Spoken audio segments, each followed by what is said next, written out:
At $200, a Super Nintendo setup costs twice as much as the old system. For the money, the company promises better pictures, sound, and adventure.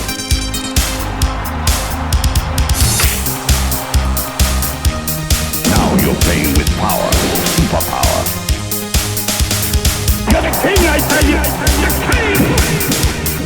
Only for Super NES. Only on Super NES.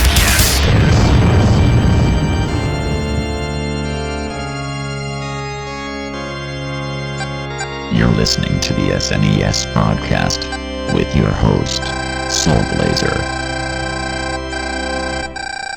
Hello, everybody. This is Super NES Podcast, episode number 240. I am Greg, joined by Joe. Hello. And 240, wow, we're getting up to like 250, but we'll have to talk about if we want to do anything for that. So that actually may come. The timing of that may actually be right around the 10-year anniversary of the podcast. So we might be able to combine both things into one, which is like pretty cool. But anyway, we'll talk about that like off mic. I just haven't noticed the number. So we're covering a game that I really like. It's another game that I had to convince Joe to try to give a shot to. So another one was trade-off games for some of the other games we do on this podcast later on. So we're looking at the original Front Mission for the Super NES, which did not get a Western release. I actually never played this game before on Super NES. Because this game did not come out in the United States until many years later when it got ported to other systems. My experience with the game was always those later ports. So going back to its roots as it was and seeing how this game actually played on the Super NES through a translation patch was pretty interesting. So I know, Joe, you never played this before because you're not like a big strategy, the strategy fan. Did you play this game on the Super NES or on the Super NES, or did you use one of the more modern versions of the game? So I was going to play the Switch version. Then, as I was looking online, I realized that, one, there's a fantastic English translation for the Super Nintendo, but also the Switch version incorporates some of the stuff that was added in with the PlayStation remake and the DS remake that they did. And I didn't want to have that extra content because this is a Super Nintendo podcast. So I ended up just getting the patched ROM and playing it on my computer, but essentially for the Super Nintendo. Okay, yep, that's pretty much what I did. The remakes are very good, and like you said, they do add a few things. I think I think most of the things they add are just simply quality of life improvements. But we can talk about that. Later on for sure. So. Front Mission probably isn't familiar to most gamers, but I will go into the history of the franchise a little bit here for people who may not be familiar with it, like worms or another. It used to be one of this is another case of like one of those franchises that are very popular in Japan, but where most of the games the franchise have not been released in the West for various reasons. So while it's a popular series, it definitely is much more limited appeal outside of Japan than there is in Japan because of the very Japanese-centric fan base that the franchise has had. So this game for covering Front Mission, the first game the franchise came out Super NES in February of 1995 in Japan, and so like I said, there were a number of games the franchise released over the years, including this, and the franchise is also still alive and well today. But like I said, we did not get a game in the West here until Front Mission 3 of the PlayStation 2000, which I love. That's my favorite game in the franchise. Back when we were doing PlayStation Power, George and I covered both Front Mission 3 and 4 for that podcast. If you want to hear us cover those games, please feel free to dig into the archives and listen to those. You can listen to those. Like, you can still find the episodes online. So Basically, Front Mission's a tactical, like a tactical role-playing game. In the actual, what you're doing changes a little bit from game to game, but the gist of it's the same. Where it's like you are a soldier working for one of the various large companies or governments, like in a post-futuristic Earth, controlling basically a walking tank, which is known as a Panzer. Like in this game, and basically you're just like moving units around moving units around the map and attacking, destroying enemies, and trying to do your objectives. The game's strong points has always been kind of like the gameplay is a little bit unique in the sense that not only are you controlling these big ass Panzers, which is like pretty cool for anybody who grew up playing tabletop games like Battle Mech or what's the other one? I can't think of it. It's like right now. There's another like very popular walking mech game out there too. Besides Battle Mech Assault. Mech Assault, yeah, that works too. So it definitely has appeal for that. Also, in this gameplay, you're able to focus. You have a lot of like custom. You also have a lot of like customability to your gameplay. It's more limited this game since it's the first game of the franchise, but it was really expanded upon in later games of the franchise, where it's like you can customize your mechs in numerous ways to get them because you can have like a head, a body, arms, or legs, and you can and each part has like pros or cons to it. So you really have as the game goes on and the shop opens up to you, you really have a lot of ability to expand and customize your advances as you want to, which allows for many unique ways to play through the game and get through the various challenges that the game throws at you. You also have a wide range of weapons available to you: machine guns, shotguns, flamers, missiles, etc., which also do pros and cons. They do in very combat, and you can target specific parts upon your enemy's advancers like as well too. There's even some stages where you have to like do combat like out of the Vanzer, where you just simply get the little guy like running around like with a pistol. So you got to be very careful in combat in those areas because you don't have the protection of a Vanzer on you. So. The games are also much known and loved by the fans for their very good soundtracks. Like they're very like detailed stories. They're very like being a Square game has a very like complex. Some would say overly complex because that's typical Square for you. Stories with like anime beats and like sci-fi stuff and that kind of stuff. So. This first game sets up the premise of the world and the settings and the characters and whatnot, which is repeated many times in future games of the franchise. Like year 2090, the game takes place upon a fictional island in the Pacific, which is called Huffman Island, which was created by volcanic activity. Because the island was scouted and deemed to be like very rich in resources, a lot of nations vied for control over it. With the two largest nations trying to fight over being the United States of the new continent, the USN, which is basically like North South America, and also the Oceanic Cooperative Union, the OCU, which is like an alliance of like Southeast Asia, South Asia, like in Australia. So they fight a war. It eventually concludes an uneasy peace with the island being divided between the two of them. And then this game takes place. It was a start for an incident, which basically sets up the whole premise of the game. And like later Front Mission games, I didn't realize that. I'd forgotten that this game did this too, because it's also a trademark for later Front Mission games.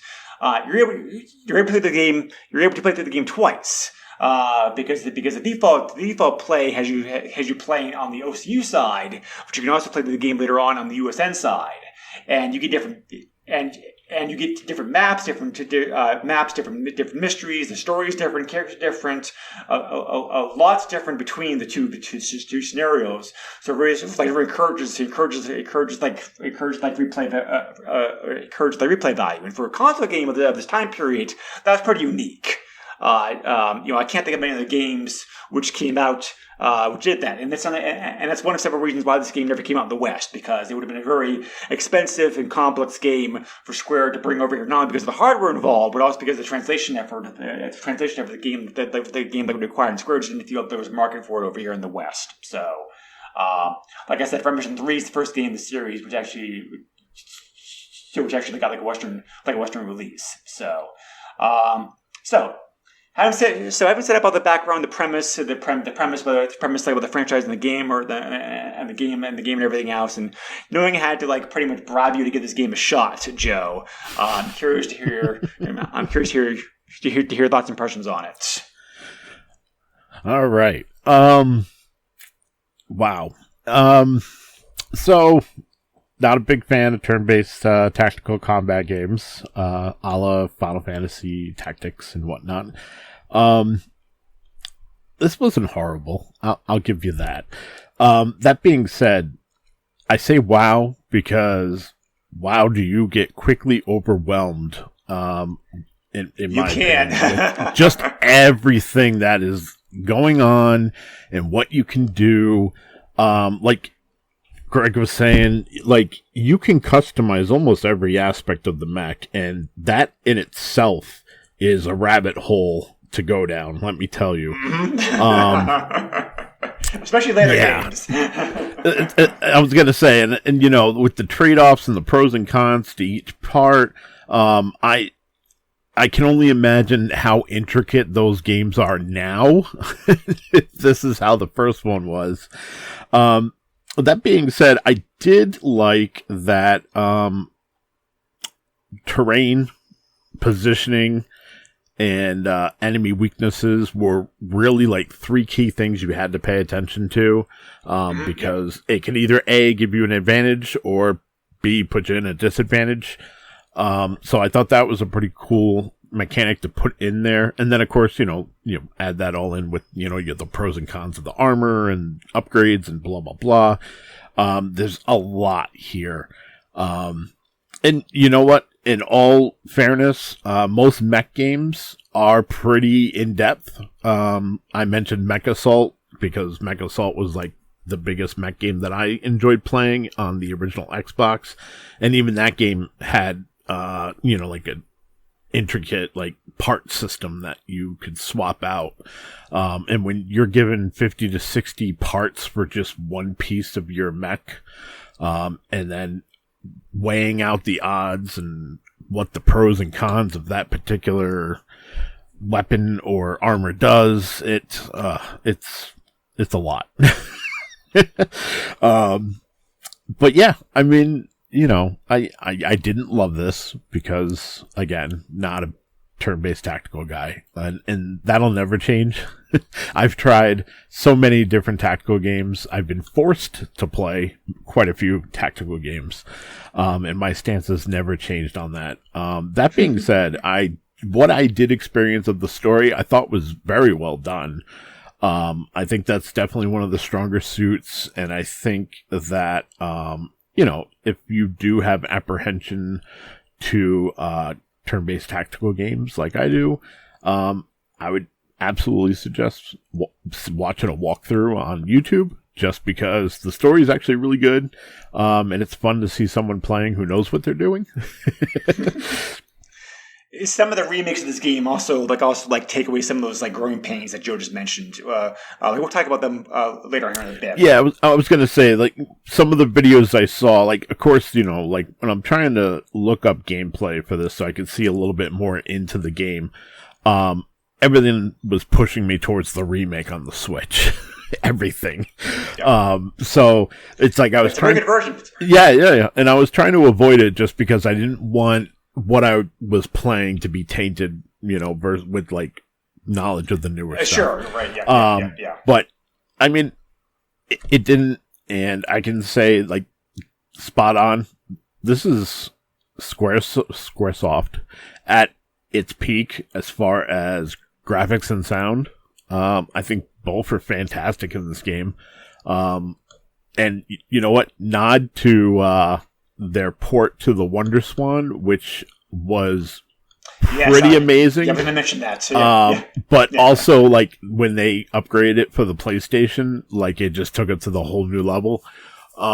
So, yeah, they've done a great job. I think I counted, like, 6 different times this game has been released or re-released. So, let's see. Yep, you had the original Super NES version. Yep. You had then the WonderSwan Color version in Japan only 2002. Yep. You had the PlayStation version 2003, also Japan only. Yep. You had the you had the DS content, the DS version with even more content from 2007. That's the first one. That's the first one that came out in the West. That's the version I first played. Yep. Then you had Front Mission First Remake, which came out in 2022 for the Switch. The Switch originally, and then the following year on the PS4, PS5, Steam, Xbox One, and Xbox Series X. So, so if you count that as 5 different versions, then 6. Yeah. But yeah, and like I said, there's quite a legacy with this game. I understand why there's a legacy with this game, because like I said, the story's really good. Like I said, when I saw the story, I enjoyed the story. I like the idea that after you play as the OCU, you have the option of essentially a New Game Plus where you can play as the USN. Also, like, we're the bad guys. That was interesting. Yeah, it's very later Front Mission games are very like loosey goosey as far as like politics and shipping alliance and that kind of stuff. It's like, because of course you play you play the different, like, you play through, like, you play as different nations and companies as the series goes on. It's like, so it's like one against bad guys, you're allied next game. So, but like war is. Yeah. Yeah. But have you ever played any like action based mech games, like maybe like the Mech Warrior games, like were they a cup of tea? So I'm trying to think of one. So there was one game I did play on the PC. So this doesn't count, but it does count. Future Cop LAPD. You are in a mech, but that is essentially a third-person shooter by EA. Actually, really good. So that was kind of like my first experience with really playing mech games. I did play. I want to say I only played the first Mech Assault on the Xbox. Heard the second one was better, but again, I played Steel Battalion at one point over a friend's house. Talk about an incredible game that is Steel Battalion super convoluted and crazy and permadeath. You think this game's bad? Yeah. Steel Battalion was fun though. I will give that. Just having that control. What about some of the? How about any of the Armored Core games? You ever played any of those? I've never played any of those. Okay, those are also very good mech games. Obviously, very hard because they're from because like from software games, right. But the games, but yeah, they are very good. So I really love mechs. Like, I always enjoy mechs. Like mechs, one of the favorite things to do, favorite things to use in games. So it's like I think that love helps to add to my appeal for this game, this franchise, especially also because I also enjoy strategy games anyway as a basis. So, actually, I forgot to mention this. So it's probably that's probably partly my fault. This first game was actually developed by a different company called G-Craft. This is the first time that Square had licensed a game out to somebody else to make that they were going to publish, and so G-Craft did this game, some other games for Square over the years, to the point where Square actually bought the company and brought them and bought the studio and brought them in house. Like several years later, so it's very Square-ish, but it wasn't actually created by Square originally. Right. So, You mentioned the graphics. To me, the graphics of this game are kind of a mixed bag because it's like they are very detailed. You definitely have a sense of the scale of this game. It's like you do see like the terrain sticks out very easily, which is a good thing I think because it makes you just see like what's high, what's low, Right. what's one spot or whatever or not. So they are detailed graphics. The game's not very colorful, however. It's very plain looking in most areas. It's like your status bar is just like a very simple plain gray box like black text. That's it. It's not very snazzy or fancy at all. The graphics, the colors are kind of like they're kind of like washed out almost, but I think this is, I think the limitations are because of the limitations of the hardware. They spent most of their processor power trying to make the detailed terrain maps and the actual graphical effects were afterthought. But so I understand it. I just wish the game looked prettier. Luckily, by Front Mission 2, the next game in this franchise, that was on the PlayStation. The PlayStation being more powerful, they were able to do both the detailed maps and also have more colorful graphics. So it's very just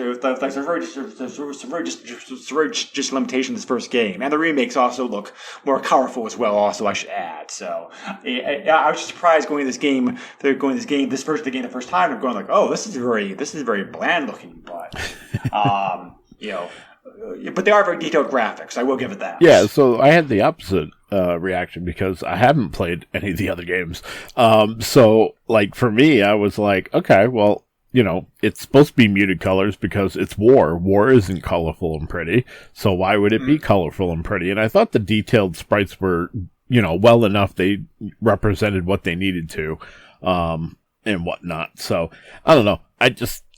To me, it felt right, but I completely understand after playing some of the newer games and whatnot and the ones that followed where, expectation would be a little bit higher. So coming back to this, I can see those criticisms. Yeah. So, sound effects are good, however. The music, as you mentioned already, as you mentioned also previously, the music of this game is very good. This was done by two very they weren't as well known then. They're very well known now. Definitely two of the best composers Square's had over the years. Two women actually worked together to make music for this game. Noriko Matsushita and Yoko Shimomura. Noriko's best known for having done the music for other Front Mission games and also having done some music for some of the Final Fantasy games and also like the Bouncer and a couple of Square's games. Yoko is most famous for Yoko is also most famous for doing the music for the Kingdom Hearts games.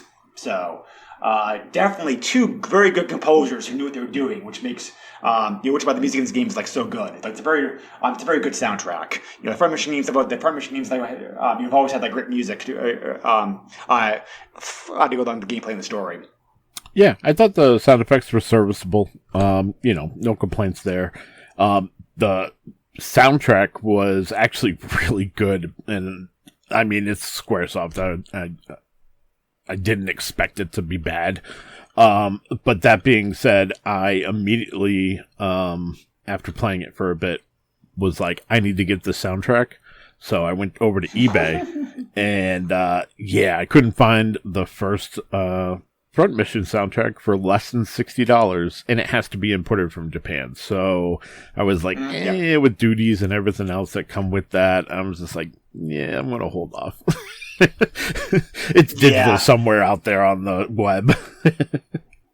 Yeah, it's also on YouTube if you want to listen to it that way. So, because the soundtrack of this game, like many other game soundtracks, it only came out in Japan. Yeah. So, trying to get,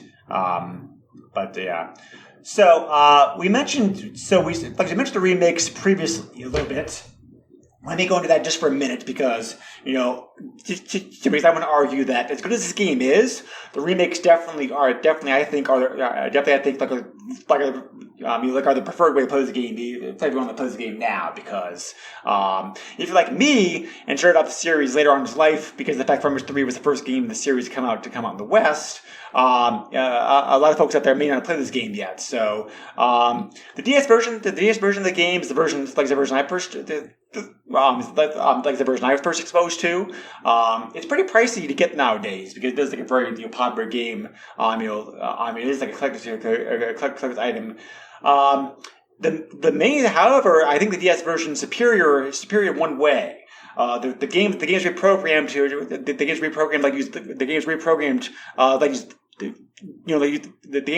use like both screens. So. So you have the map all taking up one screen, and then you also have a constant status screen, like another screen showing you, the status reports, the status bar, like the battle results, that kind of thing. So it really helps to make the game. It really helps both times, but it really helps both to play and to follow along with like what's going on. So it's like. A lot of games were just lazily ported over to the DS. So it was nice to see a game. So it was nice to see a game in this case where it's like the programming actually was made an effort to take advantage of the features that the DS had to offer, i.e., its dual screen. Yeah. So. That's not to say that the new version of the game, which is called Final Mission First Remake, is not very good. It is very good. It's like that version also adds on additional stuff above and beyond the DS version. The DS version had a number of characters from like the Front Mission games appear in this one now as cameos. New parts were added, new weapons were added, new missions were added, secret missions. Beef up the gameplay and also expand upon the storyline. You also have more modern conveniences of life, such as save states, quick saves. Being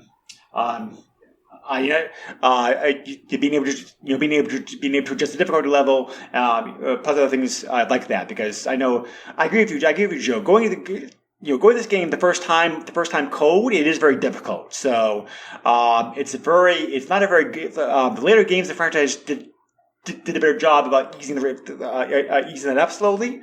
This game just throws you like the deep end and expects you to swim. So having that ability in the remakes is a nice touch for sure. So.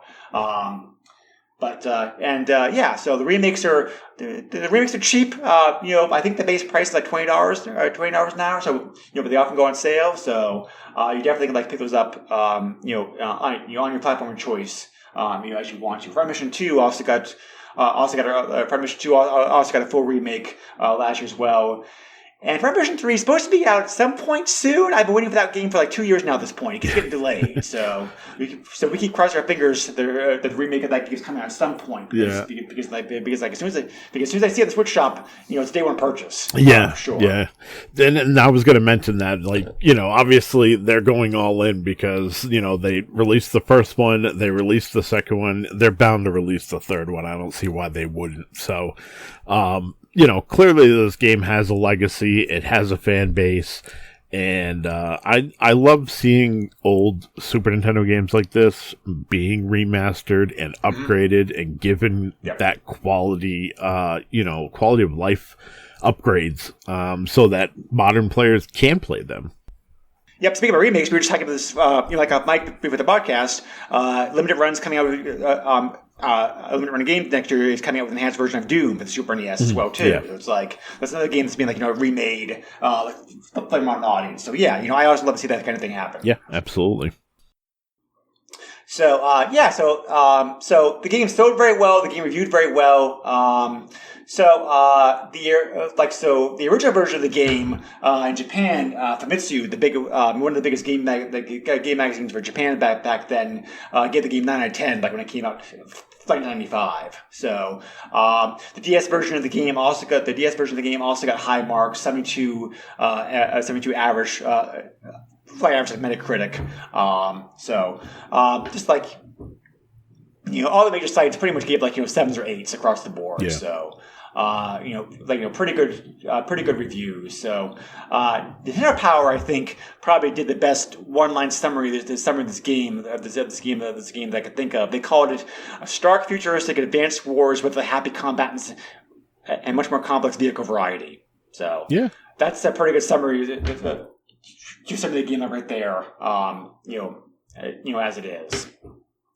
But anyway, so and the game is fairly long too. It's like the average playthroughs of this game online, depending on how much time you spend doing optional stuff or grinding or for missions, whatever. You could probably get around 20 to 30 hours of gameplay probably on this first playthrough. Plus, also as we mentioned before, that's double because you have the two scenarios that can play through the game. So, Right.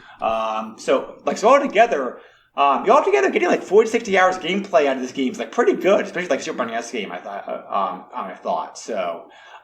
Definitely. I love the fact. I definitely love the fact that the game is I definitely love the fact that the game does have that replay value because it has a different scenario. It's not just a couple things changed. Almost everything's different for that new scenario. It's so. It definitely is fun seeing things from the other side as it was. How they figure things out, which is also something that later games of the series definitely carried over for sure. So. Speed runs of this game online look to be about average around 6 to 7 hours. So it's still kind of a pretty beefy game for speedrun for sure. But anyway, So I'm glad you had a more positive impression of it than I thought you might, Joe. So because like I said, I think this game is I think this game is a lot like. I think this game has a lot I think this game has a lot to recommend it for sure. It's as long as you enjoy strategy games at some level, the Front Mission games are a very good game to play. They're not entry level. These are hard games, so you definitely should not go into this like your first experience. I think Advanced Wars or Fire Emblem are easier games to start with than this game is. But if you are familiar with strategy games and just miss this game because of the fact that it didn't come out in the West originally, this is definitely a great game to play, I think. So so I appreciate the fact that you're also able to see the highlights of the game for what it was, Joe. So Yeah. It definitely makes talking about the game easier for sure. I was going to say, it didn't leave such an impression on me where I don't want to try the Switch version. So there's that. Yeah. It's like I said, I am not a turn-based strategy guy. Which is funny because I am all about turn-based RPGs, and I prefer JRPGs more than anything else. So today's action RPGs just drives me nuts. I'm just no, I want to be able to stop in battle and plan out my moves. But anyways,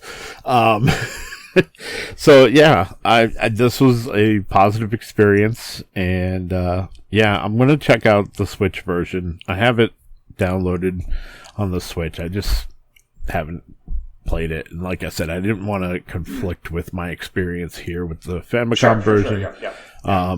If we just did a video game podcast, then sure, I would have tainted the waters for sure. But since we do a Super Nintendo podcast, I wanted to keep it as pure as possible. That being said, also, I did happen to peek at eBay, and I know you're going to get into this, but I was surprised at how readily available this game is and how affordable it is. Yeah, it's a popular game. Sold a lot of copies. So, like I said, it has a very the Front Mission fan base is not huge, but they're very passionate. Yeah. So, So I also was surprised by that, but we'll get to that here in just a moment. That's not to say. So I'm not disparaging the Super NES version of the game. The original version of the game is still very playable today, I think. I just think the modern remakes offer better, deeper gameplay, and also give you quality of life enhancements that a gamer for 2024 like would expect of their games. Such as like save states, like password feature that the original game used. So it's like if you want to, the original game I think is still I think it still holds up pretty well. I just advocate playing one of the remakes for those quality of life enhancements that the game has. Anyway, I mentioned passcodes. This game does have some passcodes. That could be considered like cheat codes for sure. So, there's small things like starting the game in a certain town, town. So like a town you wouldn't be able to access normally. Changing your default character's face. There's a sound test available to it. There's also a debug menu that's still left in the game. Oftentimes debug menus are left in games because developers use debug menus to test things out when the games are developed, and they don't want to risk breaking the code later on. So, and many times debug options are still left in the game. This one here is pretty robust as far as debug options go. Once you're in there, you're able to do things like changes to change starting city, edit you edit the mech, weapon demo scenes, step frame by frame, all the cool stuff like that. So there's also kind of, I'm going to mention this kind of it's kind of like a hidden feature perhaps. There's a gun you can get in this game that's called the Ziege gun, Ziege. About halfway flight through the game. It doesn't do much. It doesn't do very much damage. However, it gives you 700 experience per miss. So, if you're willing to take the time to use this gun in combat, even though it sucks, you can very rapidly rack up experience. The mechs using it. Okay. Or you can also sell it for a good amount of money as well too if you want to. So, if you do play this game, it's maybe worth trying to hunt that out. I will leave the actual details and how to find it up to the player. So, anyway, eBay. I didn't mention Joe. I also was surprised by how readily available this game is because usually with games that are Japanese only, I usually have to say, okay, these copies are available in the States, these copies are available in Japan, whatever. There's plenty of copies available for sale here, like North America. Yeah. So I always broaden out to Canada as well too when we're doing these searches. I was also surprised to see how cheap the game is. Even CIB copies of the game, considering the fact it's imported, are pretty damn affordable. I found 30 copies of the game currently listed on eBay. 13 copies of the game recently sold, and like Joe mentioned, these are all available in North America. These are all these are all available either in the U.S. or Canada. So currently prices ranging from $10 to $12, and CIB copies ranging from $20 to $32. Yeah. So definitely one of the cheaper Super NES games, and I'm very much surprised by that. I can only guess the reason for the cheap prices is because that. There is a passionate fan base for the game. It's not very big, so probably I don't think there's a lot of people out there buying this game or looking for it. So, but it's also I think just supply demand that factors into this as a big reason as to why this is. Yeah. But definitely one of the more affordable affordable Super NES games for sure. So, also another reason. I think most people know this, but I should probably remind folks. I think another reason this game may be selling on eBay for so cheap over here is that, of course, this is a Super Famicom game. If you want to play on hardware, you have to modify the hardware in some way. You either have to get an adapter, you or to buy Redcom or some other modern clone system that can play use Super Famicom games. So I think it's not so. Like, I think it's one reason why the game is so affordable.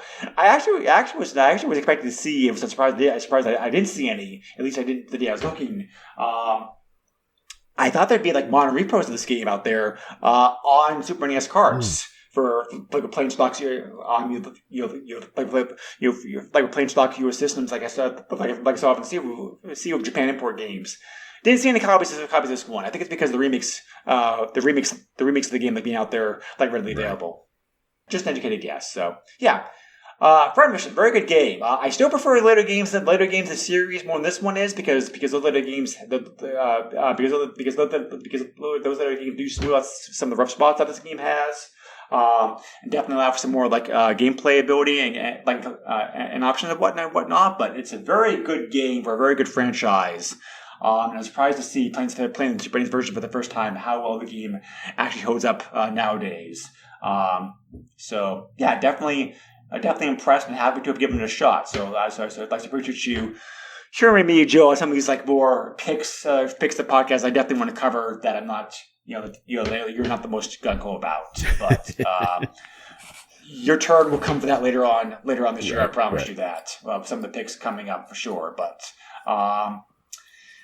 next pick, maybe one of them. I don't know. I really don't know anything about the game, but we're covering next on the podcast. We're covering Joe's pick. He wanted to look at a game based on the Addams Family, because of course early '90s, like the first movie came out, and there was a resurgence of popularity in the franchise and whatnot. So we're looking at a Super NES game which called Addams Family Values, which seems to be a side-scrolling action game of some sort based on the based on the limited screenshots I've seen. Yeah, that's what I got from the screenshots as well. This is just one of those, there's quite a few picks that I just kind of made because we got to play some crappy SNES games, and there's no avoiding that. So it's kind of one of those, like, do we just hold off? Do we, play them as we go? And I was like, you know what? Like, I'll pick some games that I think might be crap, and we'll play them and we'll see what happens. And, who knows? It might be good. Yeah, exactly. If the gameplay is anything, like the gameplay is anything like it all, Fester's Quest for the NES, I'll have fun with it for sure, because Fester's Quest is a very annoying, buggy game, sure, but I definitely, it is a game I definitely had some fun with as a kid. So if this game is anything like that, I think it'll be fine. So funny thing is, as a kid, Fester's Quest is one of those games I got for my birthday. And back then you got games for your birthday and Christmas. That was it. And of course my birthday is in May, so it's smack dab every 6 months I might get a new game. Fester's Quest is one of those games that I did not realize as a kid was as bad as it is. And it's because I didn't have anything else to play. That's all I had. I remember, like, let's say it was like 2 years into owning the NES, we got the Game Genie. And that was a game changer because I had listen to this trio of crap I had. I had Predator, Narc, which isn't really all that bad, but the NES port is not great. And then Fester's Quest. And let me tell you, I only beat Narc and Predator because of the Game Genie, and I only got to see most of Fester's Quest because of the Game Genie. So, thank God for the Game Genie. But I'm hoping that this game is kind of like Fester's Quest, but plays a bit better. Maybe not as frustrating, but we'll see what happens in, a couple weeks. Fester's Quest is definitely a game. The Fester's Quest is definitely a game. It's definitely a game that you need like a map and some help with, and some patience. But which I know a lot of people didn't have back then. Nintendo Power gave it a lot of coverage, which is how I was able to beat the game. So I don't blame anybody for feeling that way about the game that you did, Joe. But anyway, that would be for next time for sure. So anyway, as always, we appreciate you listening to the podcast very much. If you have any questions, comments, etc., feel free to leave them in our Facebook group. You can also send me an email directly to the SNES podcast at yahoo.com. Joe, where can they reach you at? You can find me on X, Twitter, whatever you want to call it. I don't even think Elon knows what to call it anymore. At JOESUX30. I also have a very public Facebook. I also do a podcast called The Radical Retro Roundup, which I know I said last episode that I would have a new episode about Richard Pryor's place up, but yeah, we had to push that back. So we're recording that this upcoming week. So hopefully by the time you hear this one, the episode will be up and running. But yeah, you can find me. I promise you. Okay, yeah, for sure. So, yeah, looking forward to that. So that'll be it for this episode. As always, like, I very much appreciate you listening. I appreciate you listening to us. Have a good day, everybody. Take care, stay safe, and catch you again soon. Later, Bye. Nintendo controls 80% of the video market. But no matter how you play the game, or which game you play, things definitely have come a long way since Pac-Man. Now you're playing with power. Super power.